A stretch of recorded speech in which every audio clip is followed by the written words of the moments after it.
Hey, yeah, I'm Kelvin Ogba-Dafiago, the CEO of Ogba Educational Clinic, Chief Promoter of Artificial Intelligence in Africa. And my friend Kathy, Ronald Katamba, entrepreneur, innovator, and farmer. My name is Oyewole Oladimiji. I'm a spoken word artist and a law student. Yeah, we're here today at Golden Tulip Ibadan. We're here to discuss artificial intelligence and the monstrous effect it's bringing into our world and why Africa must be part of it. Yeah, it's really very important to talk about artificial intelligence and how artificial intelligence can help people. There are lives of people. There are a lot of millions and millions of African people who need to get engaged with artificial intelligence, most especially the youth, where they can come on board and make sure they could understand how artificial intelligence can help people in their communities. Artificial intelligence is about machines becoming intelligent, machines being able to do those things we probably thought were impossible. Fictional films are becoming a reality.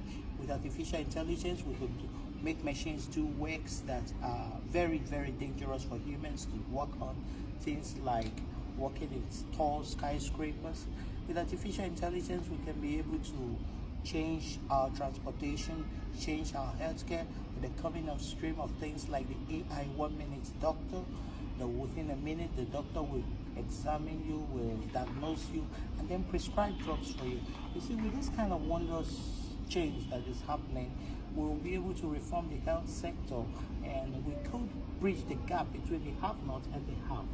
What's your take about artificial intelligence? Yeah, basically, to me, when I look at artificial intelligence, I look at something, a very important in the fourth industrial revolution here in Africa.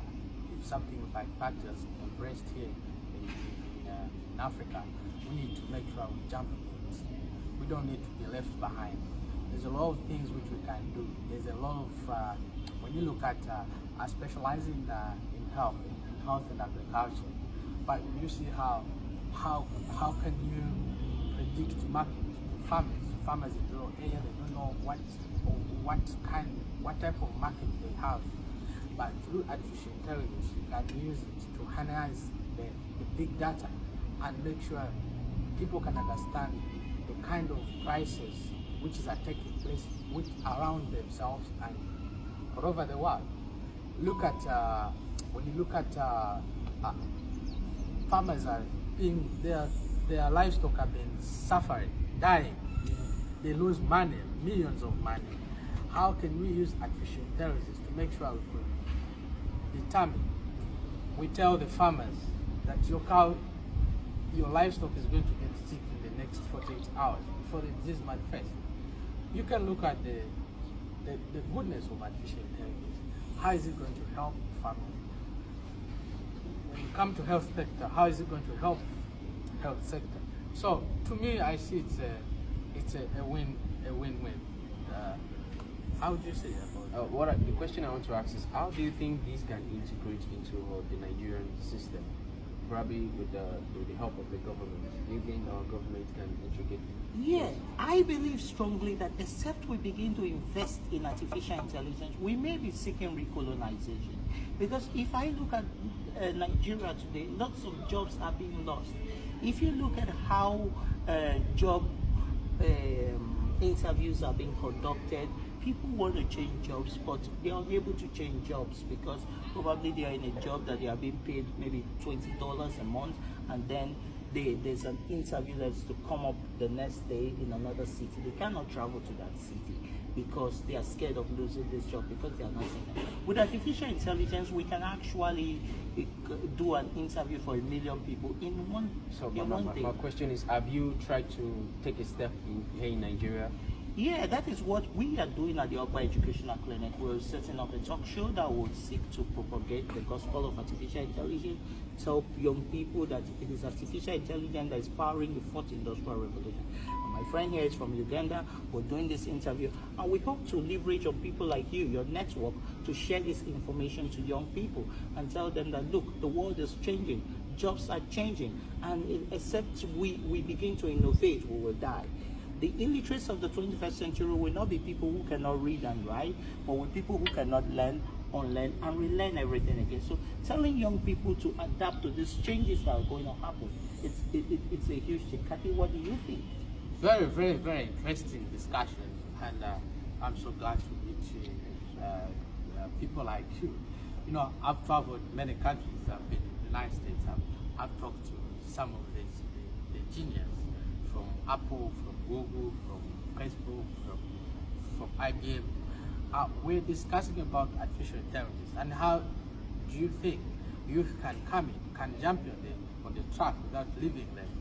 When you talk of artificial intelligence, when you talk of machine learning, computer vision, analyzing data, big data, IoT, Internet of Things, these are some of the things. Blockchain, Yeah. these are some of the technology which are a way to go. And I want to encourage government. You look at Nigeria. If the government can still come on board and say, we are going to help these people who are engineering the cause of artificial intelligence.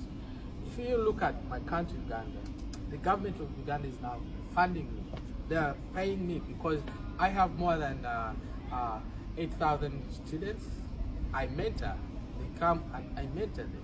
We help them through artificial intelligence, IoT, how they can design circuits. We want to live into this period of theory. We enter into a practical, which will help young people to make sure they can find jobs themselves.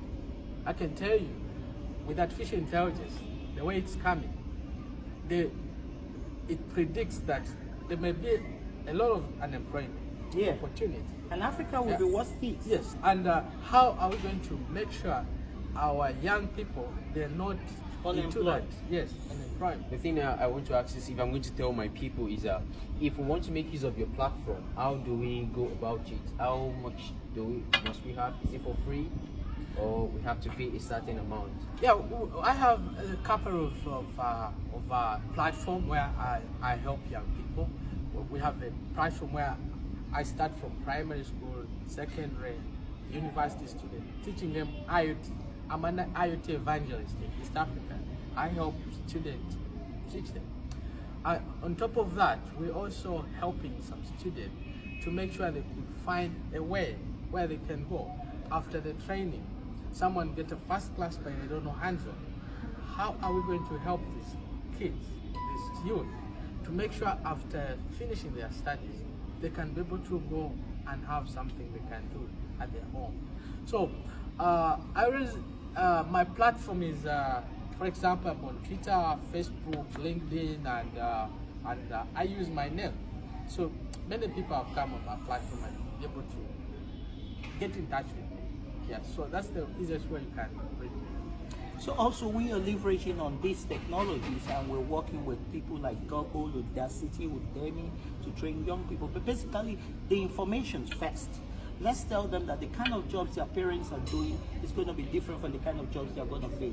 Now, in the 21st century, we have to learn to work with the robots. So we're going to learn things like cybersecurity, Internet of Things, blockchain, design thinking, and many others. So we want to tell young people to focus on mostly STEM-related courses. By STEM, we mean the science, technology, engineering, and mathematics. We want to groom them from young and make them to know that a lot of disruption is taking place because of artificial intelligence. Yeah, the thing is, in every sector, in everything, there's always a pro and cons. That is the disadvantage and the advantage. Is there any form of a disadvantage in this thing?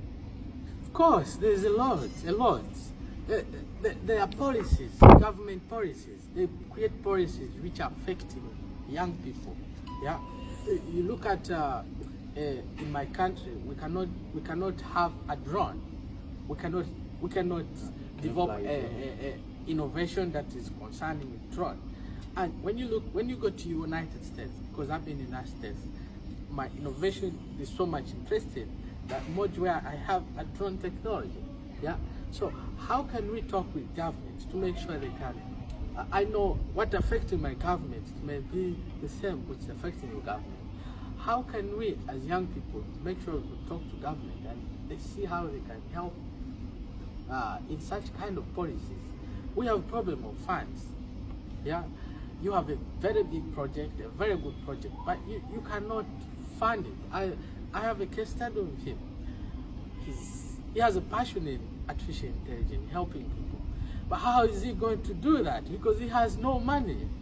How can the government come in and say, yes, we can help this young man to make sure he supports his 2,000 or 200 young people, to make sure those young people, after finishing his training, they can also look for something where they can. Yeah, the thing is, this man's intellectual capabilities is vast, but I must ask, did you develop this yourself, or the government, or your parents, or who sponsored you, you know? My background is, you see me, I'm an orphan. Yeah, my background, I'm an orphan. And I used to rear rabbits, you know, rabbits for my fees. Yeah, so I paid fees for myself through rearing rabbits. So there's a time when all my rabbits died in one night, and I couldn't go back to school. So that gave me an inspiration that when I went back to school, there's someone who's like me, who's suffering like me. So I had to come up with a project that will help young people like me to detect diseases in their animal in the next 48 hours before the disease manifests. So if your cow is going to get sick, you receive a message and it notifies you the danger, the disease which is affecting your cow, so that you can call a veterinary doctor online to help you. You don't need to look for doctors. You just go to your app and you're able to look for doctors. So how it is in Uganda, how you traveled out to learn this? It's we have already an installation device of 18,000 device, and we are getting more countries to come on board. So far we have South Africa, Namibia, Mozambique, and Fiji. We're also moving towards to make sure we sensitize people to have this work done. That's very good. You see, personally, from the Adiogba Educational Clinic, we've been doing a lot of travels. We've been trying to educate the people and get entrepreneurs like this to come on board. You see, agriculture is something Africans are mostly agricultural-based people. But the fact still remains is that what we do is subsistence and archaic agriculture. What my find is bringing on board will actually save our products, our species, and especially if you look at the poultry farming, for instance, a lot of losses are being made. Now, with this kind of technology that could predict when the birds will fall sick and when they will die, proactive measures could be taken. You see, this is why we keep appealing to our government here for funding, to see how they could partner, and we see how we bring technology. We cannot continue to do old subsistence agriculture when the white man is making use of the data technology. Yeah, the thing is, by most paleontologists, they actually consider the Africa as the most inhabited territory on Earth. Now, with about 1.2 billion.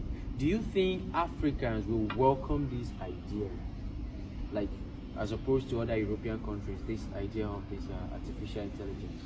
Yes, the consequence of not welcoming it, it's even more dangerous. Like I did say the other time, it's going to lead us to ask for recolonization. With artificial intelligence, those nations who adopt it becomes far, far ahead of us. Now, again, if we begin to invest in artificial intelligence, just like Boomer that just came out of isolation, they're doing great work. We can be able to bridge the gap between the have and the have not. With AI, we can have the same quality education in Canada as in Harvard and in Ibadan here. With AI, we can have the same healthcare our people fly to India for. You understand? And we can have the same healthcare for the poorest of poor in the streets of Warri. So this is what we're talking about. It is time for us to know that this is our problem. It's time for us to know that our crude method of doing things doesn't work. Let us take, for instance, fighting corruption. With AI technology, you can be able to computerize all funding so that when a fund is about to be transferred to someone, you can block it. I met someone in Abu Dhabi, an Indian man in Abu Dhabi, who made me to understand that in India it takes less than 3 minutes to get a loan. All your data are already with them. The AI machine knows that you are qualified for a loan. And within 3 minutes, it tells you Zenith Bank wants to give you a loan, Echo Bank wants to give you a loan, UBA wants to give you a loan. You don't need to block anybody. You don't need to. So that is how to fight corruption. You use technology to do that. Take for instance again the traffic. You see, our roads are congested. But if you are in the street, if you are driving in Dubai and you overspeed, you get a text message. Now, this doesn't happen in Nigeria because humans are there. And when the governor is coming or a chairman is coming, the humans will be scared. With humans, they are fraught with problems. But when you bring in technology, technology do not recognize you're my brother, you're my friend. Everybody is just equal. So that's the idea where we're trying to say we are propagating the gospel of artificial intelligence to unbelieving Africans. Unbelieving Africans are those people who are still doubting. Will robots come and take over our jobs, will become jobless? But the fact still remains that robotic cleaner will clean up this whole place. And when it does that, it will not give you stress of where is the cleaner, where is the cleaner, where is the cleaner? You get me? And this place will be perfectly clean because any drop of dirt, it comes in to pick it. So you cannot compare it with human. My hero made me to understand that the robots will be 1 billion times more intelligent than us. If you train a machine to drive, it understands the road. We talked about the fact of they getting more jobs. So where do we now get the jobs? Yes, we must know that the population of India is more than all of Africa. So who should be more scared? But if you look at the wealth of America, if you look at the tech companies in America, most of them are Indians. This young man is always going to America. Why? Because they know what his value. But here in Africa, we don't know the value of what we're doing. So that's the gospel we're trying to work. Is inviting me to Uganda. Hopefully by next month, we're still going to talk to our people. It's time to get the billionaires. It's time to get the entrepreneurs. It's time to get the government to begin to invest. So when we talk about jobs, new jobs will be created by artificial intelligence, but we must learn to work with the robots. So it is only those who learn to work with the robots that will have jobs. So, sir, if you wrote a few sentences, what do you have to tell to my friends and people watching us? Yeah, I want to tell all African youth out there, please, let us embrace technology. It doesn't matter what course you're doing. It doesn't matter what you're doing. Technology is the way to go. Without technology, even a country, your country, or my country, or any country cannot move to the next level. So technology is the way to go. And you, sir? AI is more important than fire and electricity. You know what fire did? You know what electricity did? Both of them combined together, AI is more important. It's time for my people to embrace artificial intelligence. Except they do, they will be forced to secret colonization. Thank you. Thank you very much, sir. Thank you very much. Yes, sir.